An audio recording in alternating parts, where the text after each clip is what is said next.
ஆண்டுகிற பொழுதுதான் அவருடைய மகன் இளவரசர் வந்து முடிசூடுவாங்க. அப்படி திரு கருணாநிதிக்கு பிறகு திரு ஸ்டாலினுக்கு பிறகு திரு உதயநிதி. ஏன்னா அவளுக்கு அந்த தமிழ்நாடு பட்டா போட்டு கொடுத்துருக்குது. ஏன் இங்க இருக்கு ஒருத்தர் வந்தா இங்கே நிற்பவர்கள் யாராவது ஒருவர் வந்தா மக்கள் ஏற்றுக்கொள்ள மாட்டாங்களா? ஏன் முதலமைச்சரான கையெழுத்து போட்ட செல்லாதா? இனி தமிழகத்தில் வாழ்கின்ற அத்தனை மக்களுக்கு உரிமை உண்டு ஆட்சி அதிகாரம் வருவதற்கு.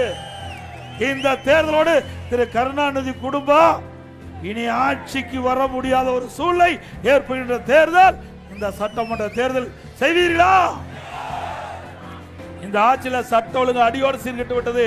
பெண்களுக்கு பாதுகாப்பு இல்ல, சிறுமிகளுக்கு பாதுகாப்பு இல்ல, பாட்டியம்மா கூட பாதுகாப்பு இல்லாத ஒரு அவல நிலை ஆட்சி வேண்டுமா? அனைத்து இந்திய அண்ணா திராவிட முன்னேற்ற கழக ஆட்சி இருக்கிற பொழுது சட்டத்தின் ஆட்சி நடைபெற்றது. மக்களுக்கு பாதுகாப்பு கொடுத்தோம். யார் தவறு செய்தாலும் சட்ட நீதியாக நடவடிக்கை எடுக்கப்பட்டது அதிமுக ஆட்சியில். அதனால